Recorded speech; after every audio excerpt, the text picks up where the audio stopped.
تمام تعریفیں رب ذوالجلال کے لیے اور کروڑوں درود و سلام محمد صلی اللہ علیہ وآلہ وسلم اور ان کی آل پہ۔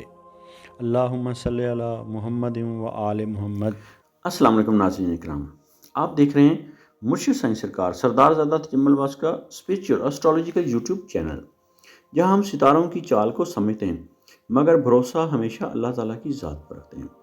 آج ہم بات کریں گے ایریز یعنی کہ برج حمل والوں کے لیے یہ آنے والا ہفتہ کیسا رہے گا۔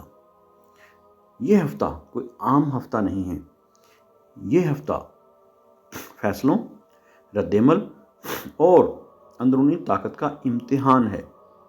اس ہفتے سن یعنی کہ سورج آپ کے باطن کو متحرک کر رہا ہے، جبکہ آپ کا حاکم سیارہ مریخ غیر معمولی طور پر سرگرم ہے، جس کی وجہ سے آپ کے اندر جلدی فیصلہ کرنے کی خواہش بڑھے گی۔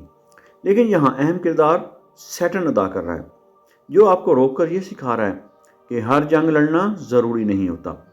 یہ ہفتہ آپ کے مزاج، انا اور صبر کا امتحان لے گا۔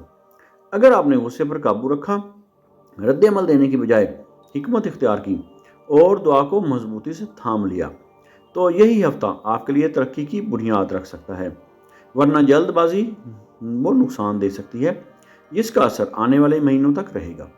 کیریئر کے لحاظ سے یہ ہفتہ خاص اہمیت رکھتا ہے، کیونکہ مریخ آپ کو قیادت کا جذبہ دے رہا ہے۔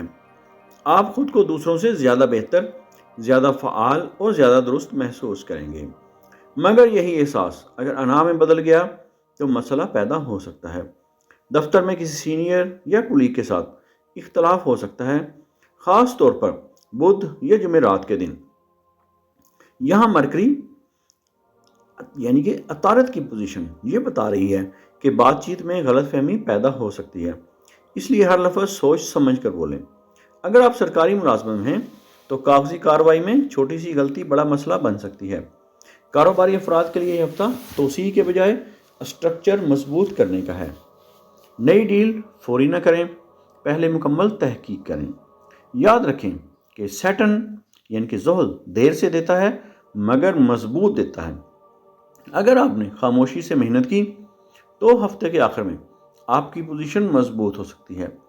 مالی معاملات میں یہ ہفتہ درمیانہ مگر حساس ہے۔ جوپیٹر یعنی کہ مشتری رزق کے دروازے بند نہیں کر رہا، مگر سیٹرن اخراجات بڑھا سکتا ہے۔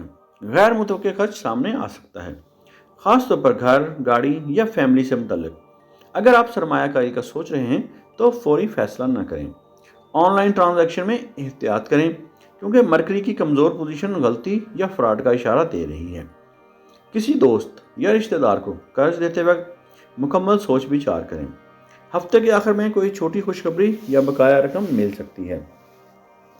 رزق میں برکت کے لیے شکر ادا کریں اور غیر ضروری خرچ کم کریں۔ کاروباری، پراپرٹی اور ویزا یا امیگریشن کے حوالے سے یہ ہفتہ تاخیر کا اشارہ دے رہا ہے، مگر انکار کا نہیں۔ اگر آپ کسی پراپرٹی ڈیل میں شامل ہیں تو کاغذات مکمل چیک کریں، کیونکہ مرکری عطارد غلط فہمی پیدا کر سکتا ہے۔ کاروباری افراد نئی پارٹنرشپ میں جلدی نہ کریں۔ ویزا یا امیگریشن کیس میں تاخیر ممکن ہے، خاص طور پر اگر دستاویزات مکمل نہ ہوں۔ جمعرات کے بعد کچھ بہتری آ سکتی ہے۔ کسی ایجنٹ پر آنکھ بند کر کے بھروسہ نہ کریں، ہر چیز تحریری شکل میں رکھیں۔ رشتوں کے معاملے میں یہ ہفتہ شدت اور آزمائش لے کر آ رہا ہے۔ وینس آپ کے دل کو نرم بنا رہا ہے، مگر مریخ غصہ بھی بڑھا سکتا ہے۔ شادی شدہ افراد کو خاص احتیاط کی ضرورت ہے، کیونکہ انا کی ٹکر جھگڑے میں بدل سکتی ہے۔ شریک حیات کی بات مکمل سنیں، فوراً رد عمل نہ دیں۔ غیر شادی شدہ افراد کسی پرانے رشتے کی واپسی دیکھ سکتے ہیں، مگر فیصلہ جذبات میں نہ کریں۔ اگر آپ کسی نئے تعلق میں ہیں تو سچائی کو بنیاد بنائیں، چھپانے کی کوشش بعد میں مسئلہ بن سکتی ہے۔ محبت کے معاملات میں یہ ہفتہ جذباتی شدت لا سکتا ہے۔ آپ زیادہ پوزیسو ہو سکتے ہیں یا سامنے والے سے زیادہ توقع رکھ سکتے ہیں۔ یہاں مون کا اثر آپ کے جذبات کو گہرا کر رہا ہے۔ اگر دل میں شک ہے تو خاموش رہنے کے بجائے بات کریں۔ تیسرے شخص کی باتوں میں آ کر رشتہ خراب نہ کریں۔ سچی محبت صبر اور برداشت مانگتی ہے۔ اگر آپ نے اپنے رویے میں نرمی اختیار کی تو رشتہ مضبوط ہوگا، ورنہ غلط فہمی بڑھ سکتی ہے۔ صحت کے حوالے سے یہ ہفتہ ذہنی دباؤ کا اشارہ دے رہا ہے۔ سر درد، بلڈ پریشر یا نیند کی کمی ہو سکتی ہے۔ زیادہ غصہ جسم پر اثر ڈال سکتا ہے۔ پانی زیادہ پئیں، ہلکی ورزش کریں اور رات کو موبائل کا استعمال کم کریں۔ روحانی طور پر مضبوط رہنے کے لیے ذکر کو معمول بنائیں۔ اس ہفتے کے لیے ایریز اسم اعظم ہے یا کویو یا اللہ، اور اول و آخر 11 مرتبہ درود پاک کا نذرانہ پیش کرنا ہے۔ نماز فجر کے بعد 111 مرتبہ یا کویو یا اللہ پڑھیں اور اول و آخر 11 مرتبہ درود پاک کا نذرانہ نبی آخر الزمان رحمت للعالمین صلی اللہ علیہ وآلہ وسلم کی بارگاہ اقدس میں پیش کریں، کیونکہ درود پاک دعاؤں کی کامیابی کی کنجی ہے۔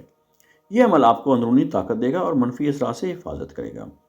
مجموعی طور پر یہ ہفتہ آزمائش اور مواقع دونوں لے کر آ رہا ہے۔ اگر آپ نے صبر، حکمت اور دعا کو ساتھ رکھا تو یہی دن آپ کی ترقی کی بنیاد بن سکتا ہے۔ یہ ہفتہ دراصل آپ کو یہ سکھانے آیا ہے کہ طاقت صرف غصے میں نہیں بلکہ ضبط میں ہے۔ اگر آپ نے اپنے مزاج کو قابو میں رکھا، دعا کو مضبوطی سے ساما اور ہر قدم سوچ سمجھ کر اٹھایا تو یہی ہفتہ آپ کے آنے والے مہینوں کی بنیاد بن سکتا ہے۔ یاد رکھیں، ستارے راستہ دکھاتے ہیں مگر قسمت کا دروازہ اللہ تعالیٰ کی مشیت سے کھلتا ہے۔ اس لیے کوشش بھی کریں، صبر بھی رکھیں، اللہ پر مکمل بھروسہ بھی کریں، دعا کو لازمی رکھیں، وظیفہ لازمی کریں اور صدقہ بھی دیں۔ تو اس ہفتے کا آپ کا صدقہ ہے کہ آپ کسی کو روزہ افطار کروا دیں، بے شک 2 کھجور سے افطار کروا دیں، بے شک پانی سے افطار کروا دیں۔ اللہ تعالیٰ آپ کو خوش و خرم رکھیں۔ اگر آپ اپنے نام کا اسم اعظم جاننا چاہتے ہیں یا اپنی کسی پریشانی یا مسائل کا روحانی اور ایسٹرولوجیکل حل چاہتے ہیں یا اپنے کسی خاص مقصد کے لیے استخارہ کروانا چاہتے ہیں تو آپ ہمارے دیے گئے واٹس ایپ نمبر پر رابطہ کر سکتے ہیں۔ ہمارا علم تجربہ نہیں، وراثت ہے جو صدیوں سے چلا آ رہا ہے۔ ہم تعلیمات اہل بیت علیہ السلام اور فیضان اہل بیت علیہ السلام کے ذریعے آپ کی زندگیوں اور آپ کے دلوں کو منور کرتے ہیں اور آپ کے مسائل کا روحانی حل کرتے ہیں۔ یہ علم اہل بیت علیہ السلام سے سینہ بسینہ امام علی نقی علیہ السلام 10ویں امام سے ہوتا ہوا حضرت سید محمد شاہ سبز پوش بخاری رحمۃ اللہ علیہ تک اور وہاں سے ہوتا ہوا مرشد سائیں سرکار تک چلا آ رہا ہے۔